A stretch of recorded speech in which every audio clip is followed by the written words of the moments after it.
अंग्रेजों की नीतियों ने और अंग्रेजों के अत्याचारों ने ऐसे कई बार मंजर उपस्थित किए थे। मैं आपको कुछ बंगाल के उदाहरण देना चाहता हूं। 1857 की जब क्रांति हुई इस देश में और अंग्रेज पहली बार उसमें पराजित हुए और भारत के क्रांतिकारी उसमें जीते, तो अंग्रेजों ने दूसरी बार इस देश पर हमला किया था।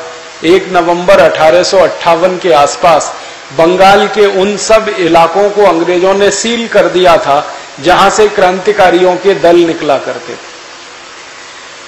बंगाल के एक महान क्रांतिकारी थे अरविंदो घोष, बंगाल के एक महान क्रांतिकारी थे शचीन्द्रनाथ लाहिड़ी, बंगाल के एक महान क्रांतिकारी थे बिपिन चंद्र पाल।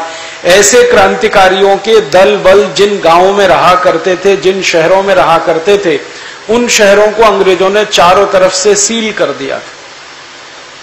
उन शहरों में भोजन सामग्री जाना बंद करा दिया था। भोजन सामग्री जब महीनों महीनों उन शहरों में नहीं पहुंची, दाल, आटा, चावल, सब्जी उन इलाकों तक नहीं पहुंची, तो हजारों लोगों ने, लाखों लोगों ने भूख से तड़प कर जान दे दी। उनकी संख्या इस देश में 4.5 करोड़ के आसपास। बहुत बड़ी कुर्बानी हुई है, बहुत बड़ी शहादत हुई है इस देश। हम तो बड़ा अफसोस इस बात का कर सकते हैं कि अपने शहीदों के नाम की अगर सूची बनाने के लिए बैठें तो 15-20 से ज्यादा नाम याद नहीं आते हमें। अच्छे खासे पढ़े लिखे इस देश के विद्वान लोगों के साथ जब मैं चर्चा करता हूं और कहता हूं कि चलो अपने इलाके के शहीदों की एक सूची बनाओ, तो 2-4 से ज्यादा नाम ही याद नहीं आते। इतनी बड़ी विडंबना है, इतना अफसोस है हमें। जिन्होंने हमें आजादी लाके दी है, जिन्होंने हमें स्वराज्य का ये दिन दिखाया है, जिन्होंने हमारे देश के लिए टूटी फूटी ही सही स्वतंत्रता का रंग भर के लाया है, उनके नाम हमें नहीं मालूम, उनके गांव हमें नहीं मालूम, उनके कुल नहीं मालूम, उनके गोत्र नहीं मालूम। और शायद इसी अंधाधुंधी में इस देश में ऐसे भी मंजर देखने को मिलते हैं जो कभी किसी देश में संभव नहीं है। मैं एक तरफ इस देश में देखता हूं कि ऐसे भी लोग हैं जो सत्ता प्रतिष्ठानों के शीर्ष स्थान पर मौजूद हैं, जिन्होंने पल पल इस देश से गद्दारी की है, इस देश के समाज से गद्दारी की है, इस राष्ट्र की अस्मिता से गद्दारी की है। वो इस देश में संपूर्ण सत्ता के शीर्ष पर बैठे हुए दिखाई देते हैं और जिन्होंने सब कुछ अपने देश के लिए बलिदान किया है, उनके पुरखे, उनके पूर्वज इस देश में चाय बेचकर अपना गुजारा करते। मैंने मेरी जिंदगी में सबसे खराब दिन एक देखा। एक बार मैं कानपुर सेंट्रल रेलवे स्टेशन पर उतरा। अक्सर मैं जाता रहता हूं, लेकिन वो दिन मैं नहीं भूल पाया कभी। कानपुर सेंट्रल रेलवे स्टेशन पर उतरने के बाद अचानक से मेरे फोन की घंटी बजी और मैं फोन सुनने के लिए रुक गया। जहां मैं रुका था उसके सामने छोटी सी एक चाय की दुकान थी। उस चाय की दुकान पर एक माँ और एक बेटी आपस में चर्चा कर रहे थे।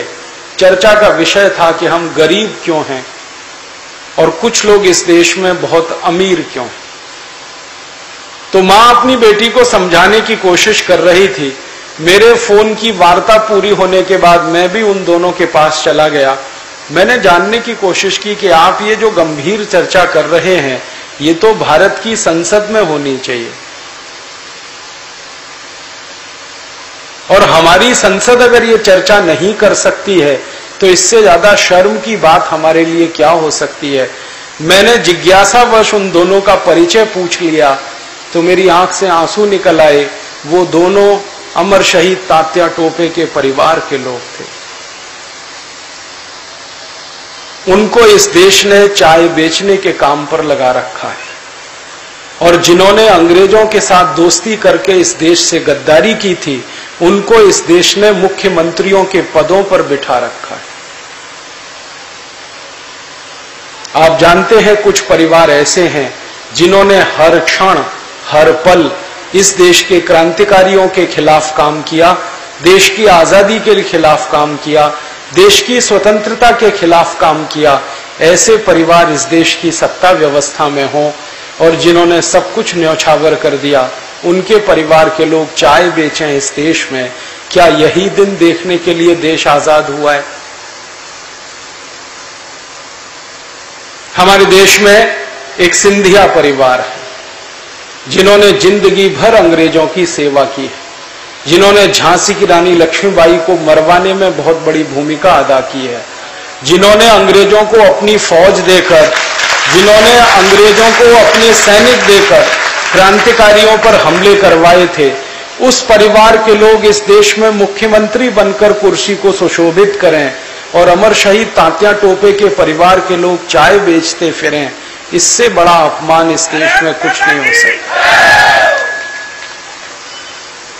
एक और परिवार है ऐसा ही इस देश में, पंजाब में एक पटियाला राजघराना है जिन्होंने अंग्रेजों की सबसे ज्यादा मदद की थी और पंजाब राज्य को अंग्रेजों के हाथों लुटवाया था। उस पटियाला राजघराने के व्यक्ति कैप्टन अमरिंदर सिंह को मुख्यमंत्री बना दिया जाए और अमर शहीद तात्या टोपे के परिवार के लोगों को चाय बेचने के लिए मजबूर कर दिया जाए, ऐसा हिंदुस्तान तो हमने कभी सपने में नहीं सोचा था। कभी हमारी कल्पना नहीं थी कि ऐसा देश बनेगा। शहीदों ने भी अगर ये सोचा होता कि ऐसा ही देश बनेगा तो शायद वो भी शहादत नहीं देते। उन्होंने तो ये सोचकर अपने जीवन को कुर्बान किया कि हम नहीं, हमारे आने वाली पीढ़ी इस देश में स्वतंत्रता का मंजर देखेगी और शहीदों के सपनों का सम्मान होगा, उनके आदर्शों का सम्मान होगा, शहीदों के सपनों का भारत बनेगा, उनके आदर्शों का भारत बनेगा।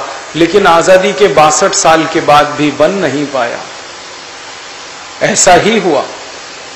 जिस समाज में गद्दारों का सम्मान होने लगे, जिस समाज में विश्वासघातों को कुर्सियां मिलने लगे, जिस समाज में गद्दार और विश्वासघातियों को सत्ता शिखर पर पहुंचाने का काम होने लगे और शहीदों के परिवारियों को चाय बेचकर जिंदगी चलाने का इस देश में ऐलान होने लगे, तो इस देश की क्या दशा होगी, क्या दशा होगी, आप सोचें अपने दिल दिमाग से और तय करें।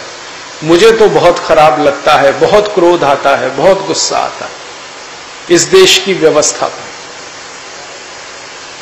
इतना महत्वपूर्ण इस देश की कुर्बानी का एक आधार और दूसरा आजादी मिलते ही शहीदों को भूल जाना इस देश में कैसे संभव हुआ है?